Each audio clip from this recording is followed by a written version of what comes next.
سپوږمۍ به پاس ولاړه وش پهلی بغږېدله د غره خوږه هوا به مو په کلي لګېدله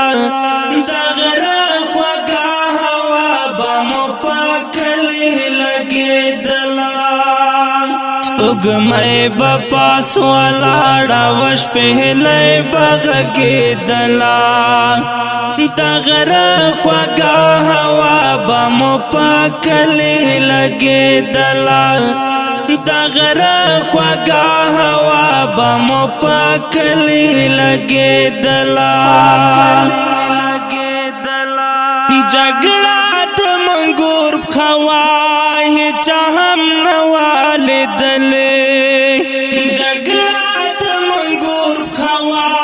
هیچا هم نه وه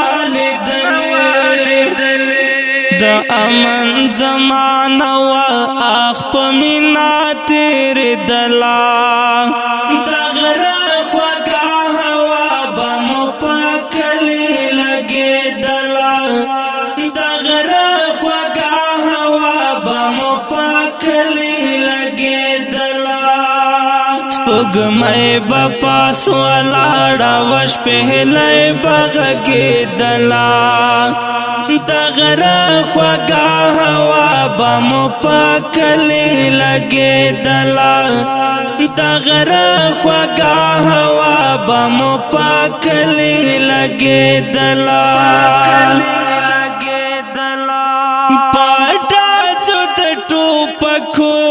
ماشومان وارخطا نه وو په ډزو د ټوپکو ماشومان وارخطا نه وو یا ورا روانه یا جرګه به جوړېدله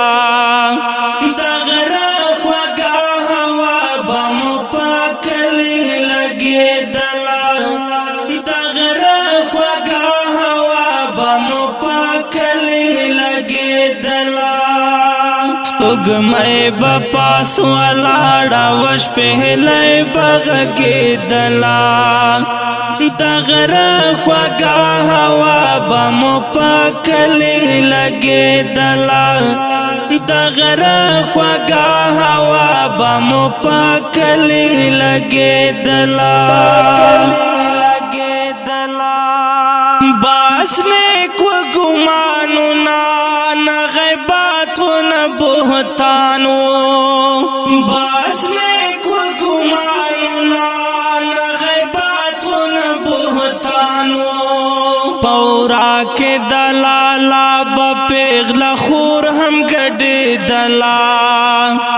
د غره خوږه هوا به مو په کلي لګېدله د غره خوږه هوا به مو په کلي لګېدله سپوږمۍ به پاس ولاړه وش پهلی بغږېدله د غره خوږه هوا به مو په کلي لګېدله د غره خوږه هوا به مو په کلي لګېدله د چمچونې مېرمنې به په یو ځای وې راټولې د چمچونې مېرمنې به په یو ځای وې راټولې بړستن یې جوړوله او شړۍ به یې وبدله د غره خوږه هوا به مو په کلي لګېدله د غره خوږه هوا به مو په کلي لګېدله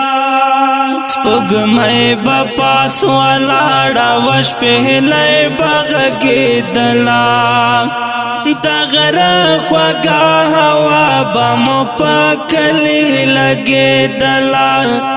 د غره خوږه هوا به مو په کلي لګېدله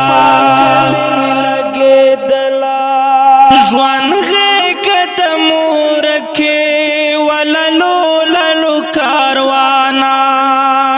ژوند غېږه د مورکې